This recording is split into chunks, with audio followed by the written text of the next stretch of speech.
Hi friends, welcome to Samria channel. Episode number 47ஓட Tamil explanation போயிடலாம். ஆனால் எக்ஸ்பிளனேஷன் போகிறதுக்கு முன்னாடி ஸ்ருதிகா இப்போலாம் ரொம்பவே இன்விசிபிளாக இருக்காங்க. அவங்கள பற்றின கண்டென்ட் வந்து நிறையா காட்டப்படுறதே இல்லை. இதுக்கு ரீசன் வந்து மேபி அவங்க நாமினேஷனில் இல்லை அப்படின்றதுனால அவங்களோட கண்டென்ட் வந்து பெருசாக காட்டப்படுறது இல்லையா? பிகாஸ் லைவ்லலாம் நிறைய பேர் சொல்கிறாங்க அவங்க வந்து கரனோட ஜாலியாக சிரித்து பேசுகிற மாதிரியான மொமெண்ட்ஸ் இருக்குது, நிறைய ஃபன் மொமெண்ட்ஸ் எல்லாம் இருக்கிறதா சொல்கிறாங்க. ஆனால் அதெல்லாம் இந்த 1 hour எபிசோடில் காட்ட மாட்டேங்கிறாங்க. மேபி அவங்க நாமினேஷனில் இல்லைன்றதுனால அவங்களோட கண்டென்ட் வந்து ரொம்ப கம்மியா இருக்கோ என்னமோ தெரியல. நீங்க என்ன ஃபீல் பண்றீங்கன்னு சொல்லி எனக்கு கமெண்ட்ல சொல்லுங்க. Hindi Bigg Boss episode number 47ஓட தமிழ் எக்ஸ்பிளனேஷனுக்குள்ள போயிடலாம். எடுத்த உடனே பாத்தீங்கன்னா கரண் எழுந்திருக்கிறாரு, எப்பயும் போல முட்டை போட்டு சாப்பிடுறாரு. கூடவே யாமினியும் எழுந்திருக்கிறாங்க. யாமினி எழுந்துச்சு டைம் என்ன இருக்கும் அப்படின்ற மாதிரி கேட்கறாங்க.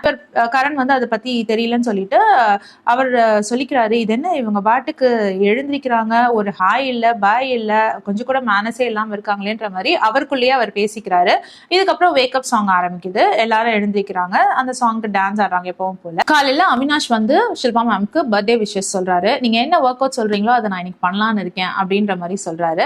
அதுக்கப்புறம் ரஜத்தும் கஷிஷும் உட்காந்து பேசிட்டு இருக்காங்க. அப்போ கஷிஷ் சொல்றாங்க கரணையும் திக்விஜயும் பார்த்து, இவங்க 2 பேரையும் பார்த்தா பெரிய அண்ணன் சின்ன தம்பி அப்படின்ற மாதிரி இருக்கு அப்படின்னு சொல்லவும் அது கொஞ்சம் ரஜத்துக்கு வந்து கொஞ்சம் பொறாமை உண்டு பண்ணுது.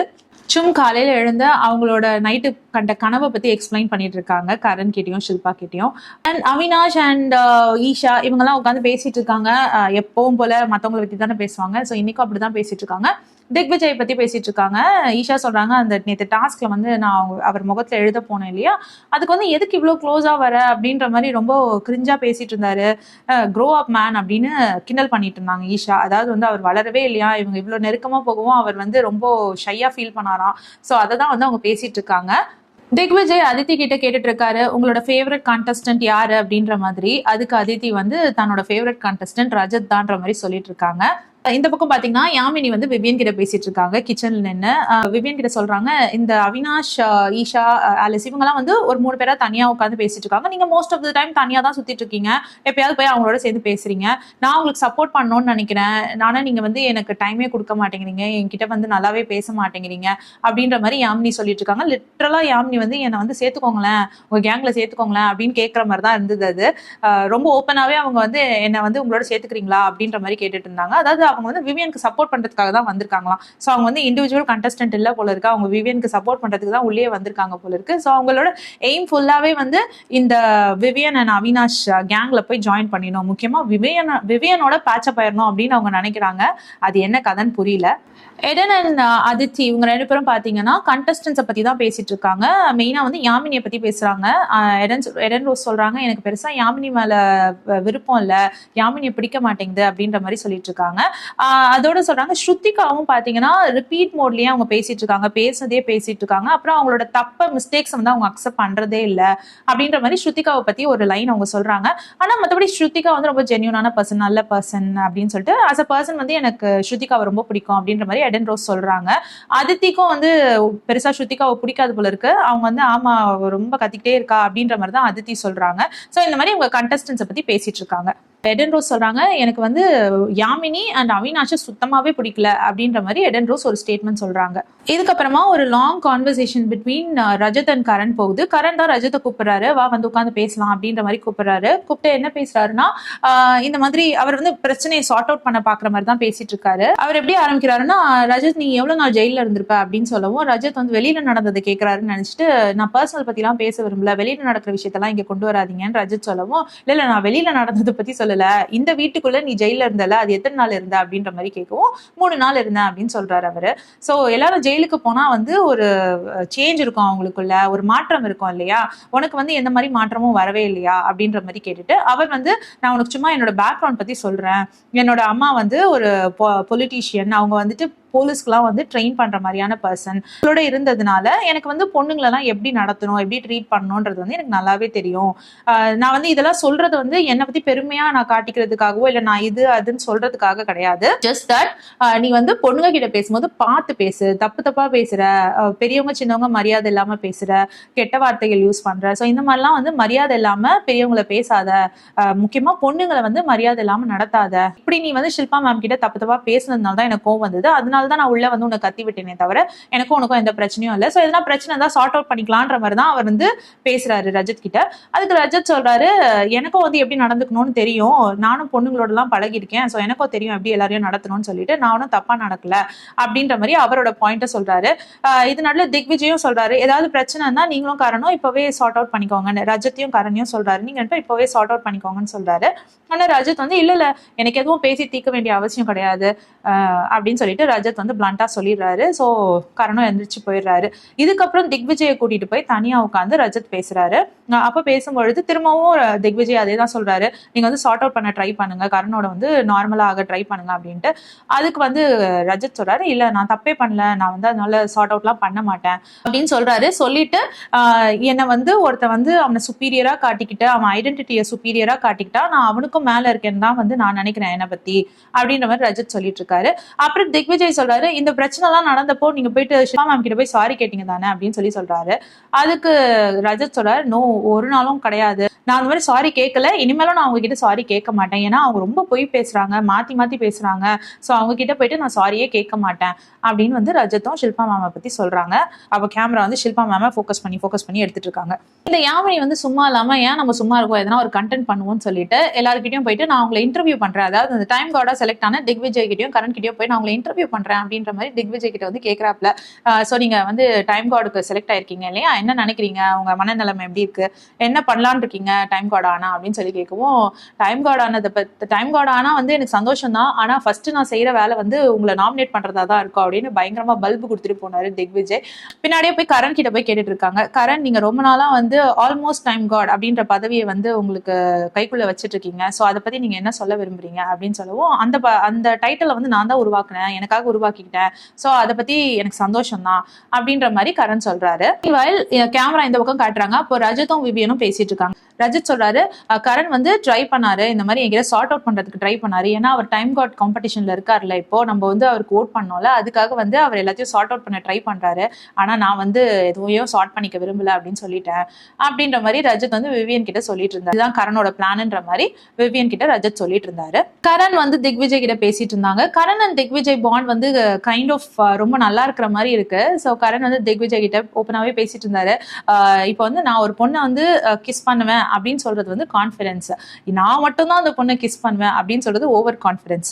அந்த மாதிரி தான் நான் டைம் கார்டு ஆவேன்னு சொல்றது வந்து கான்ஃபிடன்ஸ், நான் மட்டும்தான் டைம் கார்டு ஆவேன்னு சொல்றது ஓவர் கான்ஃபிடன்ஸ் அப்படின்ட்டு ஒரு தத்துவம் பேசிட்டு இருந்தாரு திக்விஜய் கிட்ட. பக்கம் வந்து ஈஷா வந்து சொல்லிட்டு இருந்தாங்க, அவினாஷியும் விவேனையும் வச்சு இவங்க ரெண்டு பேரும் வந்து சீரியல்ல வந்து பிரதர்ஸா நடிச்சா ரொம்ப நல்லா இருக்கும் அப்படின்ற மாதிரி ஏதோ ஒரு நேம், சீரியல் நேமை கூட கோட் பண்ணி இதுல வரவங்க மாதிரி தான் இவங்க ரெண்டு பேர் இருக்காங்கன்னு சொல்லிட்டு அவங்க பேசிட்டு இருந்தாங்க. அதுக்கப்புறம் பாத்தீங்கன்னா பிக் பாஸ் வந்து இந்த டைம் கார்டு காம்படிஷனுக்காக எல்லாரையும் வந்து அசம்பிள் ஆக சொல்லிட்டாரு. அதுக்கான விஷயங்களை பத்தி அவர் எக்ஸ்பிளைன் பண்ணிட்டு இருந்தாரு.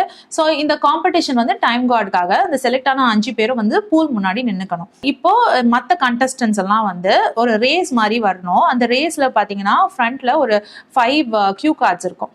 ஸோ அந்த ரேஸ்ல யார் ஃபர்ஸ்ட் வராங்களோ அவங்க வந்து அந்த கியூ கார்டில் ஒன்று செலக்ட் பண்ணி அவங்களுக்கு பிடிச்ச ஆளை வந்து அதில் இருக்க கொஸ்டினை கேட்டு அவங்களுக்கு அந்த பதில் கன்வின்சிங்காக இல்லைன்னா அவங்கள பூல்ல தள்ளி விடலாம். ஸோ அந்த டிசிஷன் வந்து இப்போ வந்து எடுக்கிறாங்க தெரியுமா, கியூ கார்டு அவங்க கையில தான் இருக்கு. ஸோ அந்த கியூ கார்டு எடுக்கிறதுன்றது வந்து ரொம்ப முக்கியமான ஒரு விஷயம். அது யார் கையில கிடைக்குதோ அவங்களுக்கு ஒரு பவர் கிடைச்ச மாதிரி, ஏன்னா அந்த 5 பேர்ல ஒருத்தர் அவங்களுக்கு பிடிக்காத ஒருத்தர் வந்து எலிமினேட் பண்ணிடலாம். ஸோ இதுதான் வந்து டாஸ்க் அப்படின்னு சொல்லிடுறாரு. ரேஸ் நடக்குது. ஃபர்ஸ்ட் ரேஸ்ல பாத்தீங்கன்னா விவியன் வந்து செம்ம வேகமா ஓடி வந்து கியூ கார்டு எடுத்துடுறாரு. ஸோ கியூ கார்டு எடுத்த உடனே அவர் வந்து ஃபர்ஸ்ட் டார்கெட் பண்றது யார் இருக்கும், கரணை தான். ஸோ கரணோட கியூ கார்டு எடுத்து அவர் வந்து படிக்கிறாரு. இந்த வந்து ரிலேஷன்ஷிப்பை பார்த்து ஓடி ஒளியிறாரு அப்படின்ற மாதிரி அதுல எழுதி இருந்தது.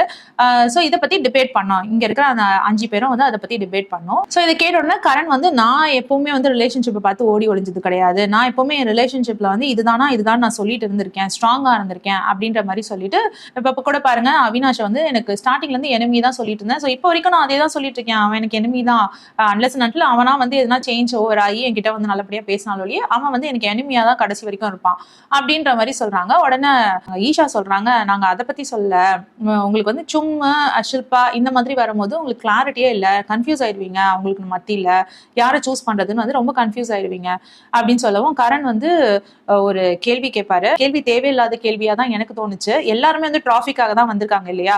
ஸோ ரிலேஷன்ஷிப் வந்து ரொம்ப ஸ்ட்ராங். சும்மா ஷில்பா கிட்டயோ நாளைக்கு எனக்காக உங்களோட ட்ராஃபியை கொடுக்க சொன்னா கூட கொடுத்துருவாங்க அப்படின்னு சொல்லிட்டு சும்மா பார்த்துட்டு கேட்குறாங்க, நீ வின் பண்ணா ட்ராஃபி எனக்கு கொடுத்துருவேலன்னு சொல்லிட்டு ஆமான்னு சொல்றாங்க. ஷில்பாவும் வந்து கொடுத்துருவேன் அப்படி பாத்துக்கோ என் ஃப்ரெண்ட்ஷிப் எந்த லெவல்ல இருக்குன்னு சொல்லிட்டு, அதுதான் எங்களுக்குள்ள இருக்க ஃப்ரெண்ட்ஷிப்னு இவர் வந்து அதை ப்ரூவ் பண்றதுக்காக ஏதோ ஒரு விஷயத்த சொல்லி வச்சாரு. திக்விஜய் வந்து கரண்க்கு சப்போர்ட்டா வந்து நிறைய விஷயங்கள் பேசினாரு. அதே டைமுக்கு கரண் வந்து சப்போர்ட் பண்ணாத விதமாவும் பேசினாரு. கரண்க்கு சப்போர்ட்டா சில விஷயங்கள் வந்து அவர் எமோஷனலா முடிவு எடுக்கிறாரு நிறைய விஷயங்கள், அதனால அவர் கன்ஃபியூஸ் ஆகுறாருன்ற மாதிரி. இருந்தாலும் வந்து அவரோட லவ் வந்து ட்ரூ தான் அப்படின்ற மாதிரி பேசிட்டு ரொம்ப கன்ஃபியூஸ்டா மாத்தி மாத்தி பேசிட்டு இருந்தாரு. ஆமா அவர் வந்து ஓடுறாருன்னு பேசுறாரு, ரிலேஷன்ஷிப் கண்டு ஓடுறது இல்லைன்னு பேசிட்டு இருந்தாரு. பிக் பாஸே இன்டரப்ட் பண்ணி கரெக்டா சொல்லுங்க என்னதான் விஷயம் சொல்ல வரீங்க அப்படின்ற மாதிரி சொல்லவும் திக்விஜய் கடைசியா ஒத்துக்கிட்டாரு. ஓகே ஆமா அவர் வந்து கொஞ்சம் ரிலேஷன்ஷிப் வந்து ஹோல்ட் பண்றது அவருக்கு கொஞ்சம் கஷ்டமா தான் இருக்கு அப்படின்னு வந்து திக்விஜயும் சொல்லிடுறாரு.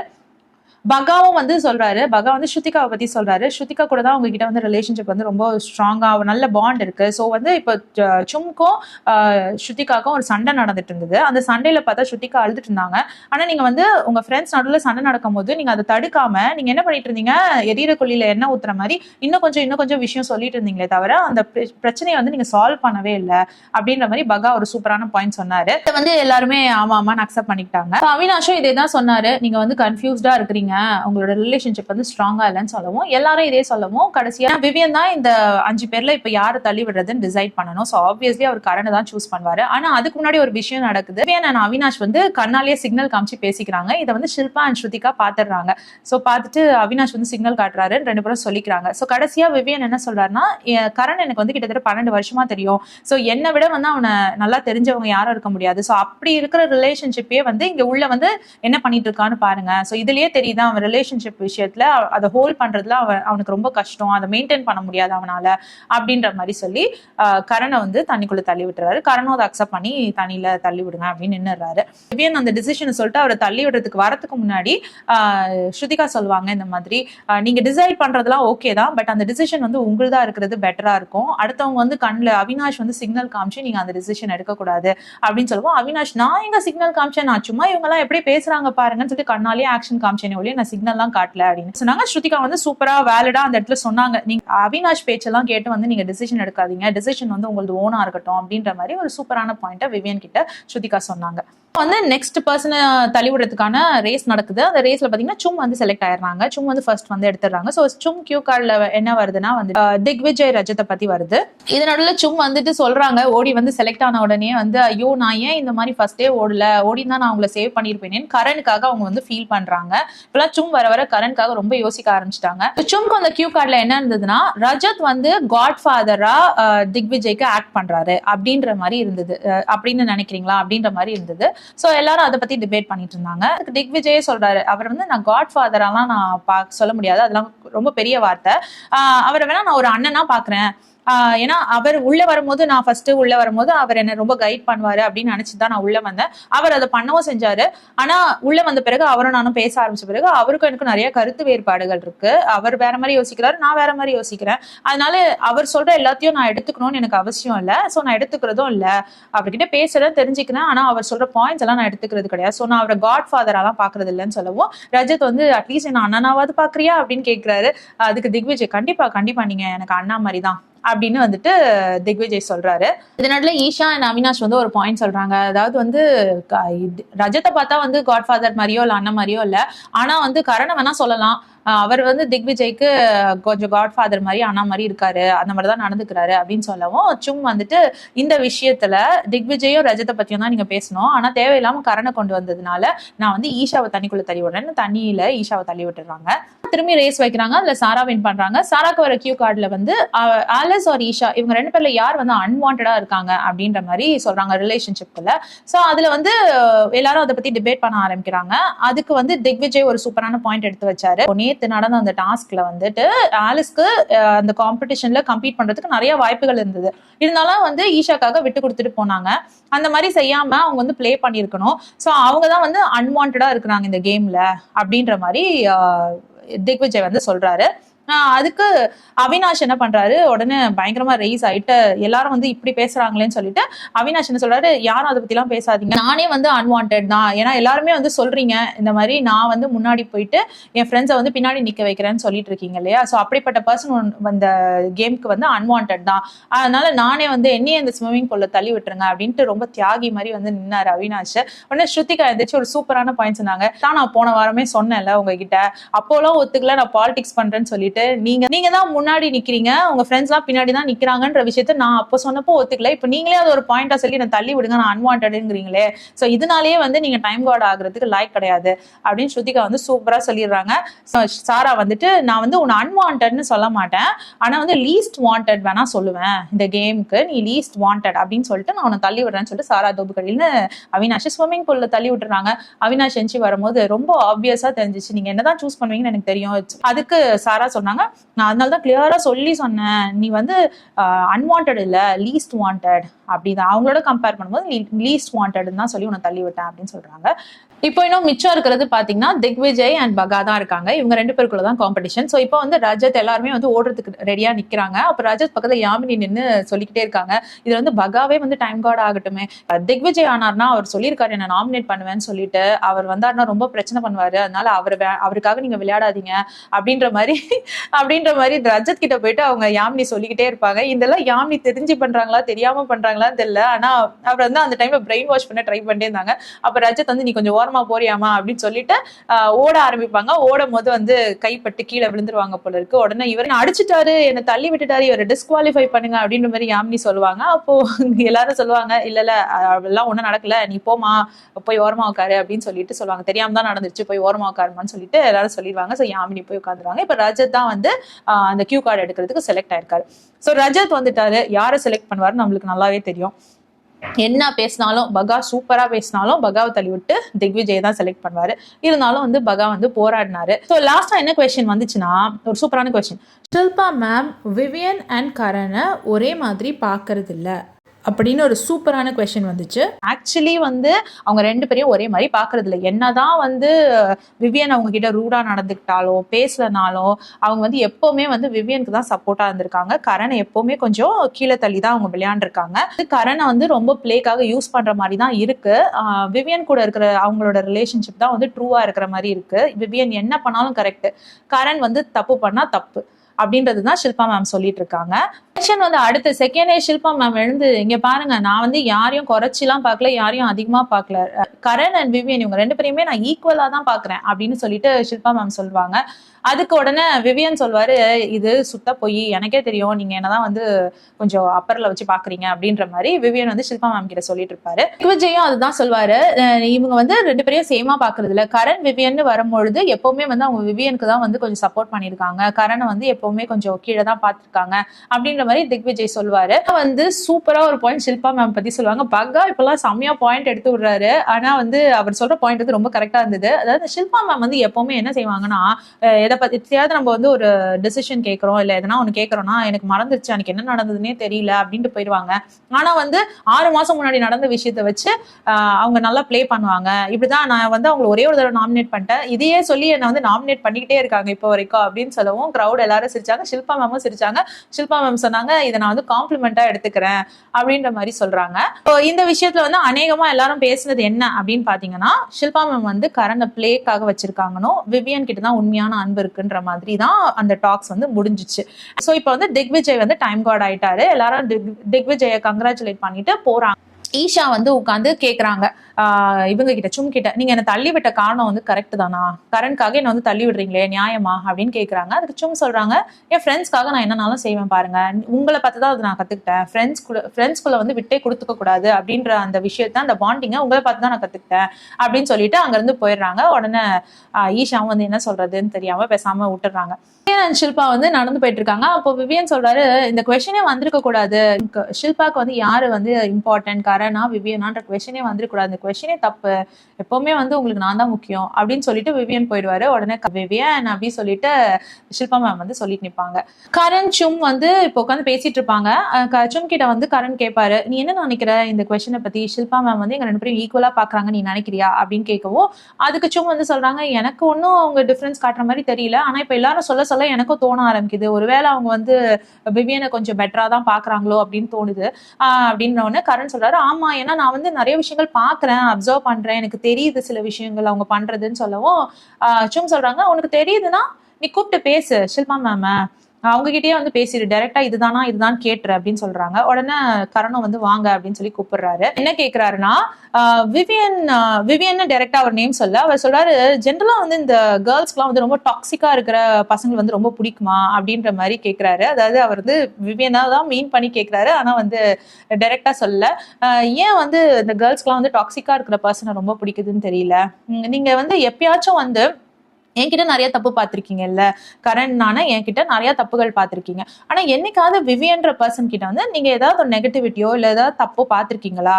எப்பயாவது வந்து அவனை தட்டி கேட்கணும் இது தப்பு அப்படின்னு தோணியிருக்கா அப்படின்னா அவங்க ரொம்ப யோசிச்சுட்டு அப்படி எதுவும் எனக்கு தோணுனது இல்லை விவியன் கிட்ட அப்படின்னு சொல்லவும் கரண்க்கு வந்து அது கொஞ்சம் கஷ்டமா தான் ஆயிடுது. இன்னொன்னு சொல்றாங்க, எனக்கு வந்து கரண் விவியன் அப்படின்னு வரும்போது நீங்க ரெண்டு பேருமே எனக்கு ஈக்குவல் தான், ஆனா வந்து சிச்சுவேஷன் தான் வந்து அந்த டைம்க்கு ஏற்ற மாதிரி இவனை சூஸ் பண்ணணும் இல்ல அவனை சூஸ் பண்ணணும்னு சொல்லிட்டு என்ன தேர்ந்தெடுக்க வைக்கிறதே தவிர நீங்க உங்க ரெண்டு பேரையும் நான் ஒரே மாதிரி தான் பாக்குறேன் அப்படின்ற மாதிரி ஷில்பா மேம் சொல்றாங்க. உடனே சும் சொல்றாங்க, இவங்க இப்படிதான் அப்படின்னா நீ அவங்களை அப்படியே அக்செப்ட் பண்ணிக்கோ, ஏதாவது ஒருத்தருக்கு வந்து ஒரு மிஸ்டேக்ஸ் உனக்கு தெரியுது ஆனா உனக்கு அவங்களை ரொம்ப பிடிச்சிருக்குன்னா நீ அவங்களை அப்படியே அக்செப்ட் பண்ணிக்கோ, நீ ஏன் அவங்களை சேஞ்ச் பண்ணணும்னு நினைக்கிற அப்படின்ற மாதிரி சூப்பரா சும் கேக்குறாங்க. உடனே கரண் ஓகே ஃபைன் நான் அப்படியே அக்செப்ட் பண்ணிக்கிறேன் அப்படின்னு சொல்லிட்டு கரண் சொல்றாரு. அவினாஷ் வந்து விவியன் கிட்ட பேசிட்டு இருக்காரு. ஷில்பா மேம் வந்து ஒண்ணுமே இல்ல, அவங்க ஹார்ம்லெஸ், அவங்களை அப்படியே விட்டுலாம். அதே மாதிரி இந்த காம்படிஷன்ல பாத்தீங்கன்னா கரண்மே வந்து பெரிய ஆள் எல்லாம் கிடையாது, அவரெல்லாம் வந்து பாத்துக்கலாம், நீங்க வந்து கான்சென்ட்ரேட் பண்ண வேண்டிய ஆள் யாருன்னு பாத்தீங்கன்னா ரஜத் தான் அப்படின்னு சொல்லிட்டு சொல்றாங்க. வந்து அவினாஷ் வந்து விவியன் ஈஷா ஆலிஸ் கிட்ட வந்து விவியனை பத்தி பேசுறாரு, விவியன் கிட்ட வந்துட்டு ஈஷா ஆலிஸை பத்தி பேசுறாரு. சோ ஈஷா ஆலிஸை பத்தி என்ன பேசுறாருன்னா, இந்த ஈஷா கிட்ட வந்து ஒரு விஷயத்த சொல்லி புரிய வைக்கிறது வந்து ரொம்ப ரொம்ப கஷ்டம், எப்பவுமே வந்துட்டு அவகிட்ட ஒரு தடவைக்கு 4 தடவை சொன்னாதான் வந்து புரிஞ்சுக்கிறா அப்படின்னு சொல்லவும், அதே மாதிரிதான் ஆலிஸும் அப்படின்னு சொல்லவும் விவியன் சொல்றாரு, அப்படி கஷ்டப்பட்டு புரிய வச்சாலும் அவங்க கடைசியில் நம்ம சொல்றதுக்கு ஏற்ற மாதிரி தானே வராங்க, சோ நல்ல பசங்க தான் அவங்க 2 பேரும் அப்படின்றாங்க. உடனே அவினாஷும் ஆமான்றாரு. சோ ஆனா புரிய வைக்க உங்களுக்கு ரொம்ப கஷ்டமா இருக்கு அப்படின்ற மாதிரி சொல்றாரு. ஸோ இவர் பேசிக்கலி என்ன பண்றாருன்னே தெரியல. அவினாஷ் தான் வந்து இந்த டீம்லயே வந்து மத்தவங்க எல்லாம் வந்து நல்ல பாண்டிங்கா எல்லாமே கரெக்டா இருக்கிற மாதிரி தான் இருக்கு, ஆனா நடுவுல அவினாஷ் தான் வந்து ஸ்னேக் மாதிரி இருக்கு இந்த விஷயத்துல. அவர் தான் வந்து குட்டையை குழப்ப பாக்குற மாதிரி தெரியுது. ஸோ அவினாஷ் கிட்ட வந்து ரொம்ப கேர்ஃபுல்லா இருக்கணும். அவினாஷ் தான் வந்து இங்க பிளே பண்றாருன்னு எனக்கு என்னமோ தோணுது. உங்களுக்கு எல்லாம் என்ன தோணுதுன்னு சொல்லுங்க.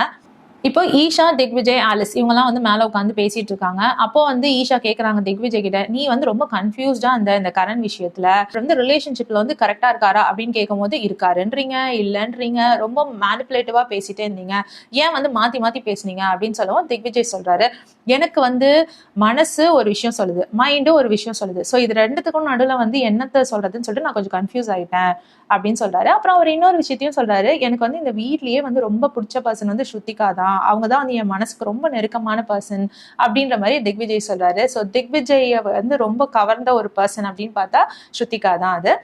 இதுக்கு நடுவில் ஸ்ருத்திகாவும் சும்மா உட்காந்து பேசிட்டு இருக்காங்க. என்ன பேசுறாங்கன்னா, சும் கிட்ட வந்து ஸ்ருத்திகா கேட்குறாங்க, என்ன நீ வந்து டக்குன்னு ட்ராஃபி எடுத்து கொடுப்பியா எனக்குன்னு கேட்ட உடனே கரண், ஆமா கொடுப்பேன் அப்படின்னு மண்டையாட்டிட்டியே, இது கரெக்டா, உன்னை வந்து அந்த அருணாச்சல்ல இருந்து உன் அம்மா அப்பா எல்லாரும் பார்த்துக்கிட்டு இருக்காங்க இல்லையா இந்த விஷயத்த, ட்ராஃபி கொடுப்பியான்னு சொன்னா கொடுத்துருவியா, நீ ட்ராஃபிக்காக தானே நம்ம எல்லாருமே விளையாடிட்டு இருக்கோம், நீ அப்படி சொன்னது தப்பு இல்லை அப்படின்னு சொல்லவும் சும் வந்து இல்ல அது வந்து கரண் அந்த டைம்ல கேட்டாரு, அந்த டைம்ல நான் மூஞ்சி அடிச்ச மாதிரி இல்ல கொடுக்க மாட்டேன்லாம் சொல்ல முடியாது, நான் வந்து என் ஃப்ரெண்டுக்காக நான் நிக்கிறேன், என் ஃப்ரெண்டை வந்து எப்பவுமே நான் கீழே தள்ளணும், I will not let them down அப்படின்னு சொல்லிட்டு சொல்றாங்க. சொல்லிட்டு கேக்குறாங்க, நீ ஏன் இதை பத்தி கவலைப்படுற, நீ ஏன் இதை பத்தி வருத்தப்படுற அப்படின்னு கேட்கவும் ஸ்ருத்திகா சொல்றாங்க, நீ என்னோட ஃப்ரெண்டு அதனாலதான் நான் வருத்தப்படுறேன், இனி இப்படிலாம் பேசக்கூடாது அப்படின்ற மாதிரி ஸ்ருத்திகா சொல்றாங்க. சும் சொல்றாங்க, என் ஃப்ரெண்ட்ஸுக்குன்னு வரும்போது நான் எந்த எக்ஸ்ட்ரீம்க்குனாலும் போவேன், என்னனாலும் செய்வேன் அப்படின்னு சும் சொல்றாங்க. கரண், ஷில்பா, விவியன் உட்காந்து பேசிட்டு இருக்காங்க. அப்போ வந்து விவியன் வந்து கரனை கிண்டல் பண்ற மாதிரி, நீ வந்து ஆல்மோஸ்ட் டைம் காடா கிட்டத்தட்ட 4 தடவை ஆயிட்டியோ அப்படின்னு சொல்லி கேட்கறாரு. உடனே அதுக்கு கரண் சொல்றாரு, நீ டைம் காடா ஒரு தடவை தானே ஆனேன், நானும் ஆல்மோஸ்ட் டைம் காட் 4 தடவை ஆயிருக்கேன், ஸோ கவுண்டிங்ல வந்து நான் தான் பெட்டர் அப்படின்ற மாதிரி கிண்டல் பண்ணிட்டு இருக்காரு. அப்போ ஷில்பா மேமா சொல்றாங்க, கரெக்ட் தானே, நம்பர் வைஸ் பார்த்தோம்னா கரண் தானே பெஸ்ட் அப்படின்ற மாதிரி சொல்லிட்டு இருக்காங்க. இது விவியன் குத்துற மாதிரியே வந்து ஆல்மோஸ்ட் டைம் காட் அப்படின்னு சொல்லிக்கிட்டே இருக்காரு. கரனை வந்து வெறுப்பேற்றுற மாதிரி. அதுக்கப்புறம் இன்னொன்னு சொல்றாரு ஷில்பா மேம் பார்த்து ரொம்ப தேங்க்ஸ் அப்படின்றாரு. எதுக்கு அப்படின்னு கேட்டாரு, என்ன டைம் காட் ஆக்குனதுக்கு அப்படின்ட்டு. ஸோ இது வந்து போக் பண்ணிக்கிட்டே இருக்காரு. அவர் வந்து கரனை வெறுப்பேற்றுற மாதிரியான அந்த விஷயத்த சொல்லிக்கிட்டே இருக்காரு அப்படின்னு தான் நான் பார்த்தேன். கரனை எங்கெல்லாம் வெறுப்பேற்ற முடியுமோ அங்கெல்லாம் வந்து விவியன் வெறுப்பேற்றிட்டே தான் இருக்காரு. ஸோ இப்படி இவர் நடக்கும்பொழுது கரனும் அதே தானே ரிஃப்ளெக்ட் பண்ணுவாரு. கரண் மட்டும் இவர்கிட்ட நல்ல விதமா நடக்கணும்னு இவர் எதிர்பார்க்குறது எந்த விதத்துல நியாயம்? விவியன் வந்து in 12 years எனக்கு தெரியும். ஸோ அப்படி இருந்த ஃப்ரெண்ட்ஷிப்பே வந்து இங்க உள்ள வந்து அவன் எப்படி நாசம் பண்ணிட்டு இருக்கான், அப்போ வெளியே மற்ற ரிலேஷன்ஷிப்போட எப்படி இருப்பான்னு பாத்துக்கோங்கன்னு சொல்லிட்டு அவரோட ரிலேஷன்ஷிப் கரனை கோட் பண்ணி காட்டுறாரு இல்லையா? ஸோ அப்படி இருக்கும்பொழுது நம்ம எப்படி நடந்துக்கிறோமோ அப்படித்தானே வந்து ஆப்போசிட் சைட்ல இருக்கவங்களும் நம்ம கிட்ட ரிஃப்ளெக்ட் பண்ணுவாங்க அப்படின்றது வந்து அவர் புரிஞ்சுக்கணும். இவர் கொஞ்சம் ரூடாவே தான் இருக்காரு. இப்போ வந்து எப்பவுமே டைம் கார்டு ஆனவங்களுக்கு கோ சீஸ்ல இருந்து ஹாம்பர் வரும். அந்த மாதிரி கிஃப்ட் ஹாம்பர் வருது. அதுல வந்து சீஸ், கேக்கு எல்லாமே இருக்கும். கோ சீஸ்ல வந்து ஹாம்பர்ல என்ன போட்டிருந்துச்சுன்னா, இதை வந்து திக்விஜய் வந்து அவரோட ஒரு ஃபேவரட்டான பர்சன் கூட ஷேர் பண்ணிக்கலாம் அப்படின்னு சொல்லியிருந்தது. ஸோ ஃபேவரட் பர்சன் அப்படின்னு சொன்ன உடனே எனக்கு டக்குன்னு ஸ்ட்ரைக் ஆச்சு, இவர் போய் ஸ்ருதிகாக்கு தான் கொடுக்க போறாருன்னு நினைச்ச மாதிரியே போய் சீஸ், பிரெட் எல்லாம் எடுத்துட்டு போயிட்டு ரஜத் பக்கத்துல வச்சுட்டு இதெல்லாம் நீங்க சாப்பிடுங்க அப்படின்னு சொல்லிட்டு பர்கர் பண்ணி அதை கொண்டு போய் ஸ்ருதிகா கிட்ட கொடுத்தாரு. என்னோட ஃபேவரட் பர்சன் இவங்க தான் அப்படின்னு சொல்லிட்டு. ஸோ ஸ்ருதிகா திக்விஜய் பாண்ட் வந்து பாக்குறதுக்கு ரொம்ப ரொம்ப கியூட்டா அழகா இருந்தது. அதை நிஜமாவே நான் ரசிச்சேன்னு சொல்லலாம். ஸ்ருதிகாவும் வந்து அதை ரொம்ப சந்தோஷமா சிரிச்சுட்டு அதை அக்செப்ட் பண்ணிக்கிட்டாங்க. அவரும் கோ சீஸ்க்கு வந்து தேங்க்ஸும் சொன்னாங்க.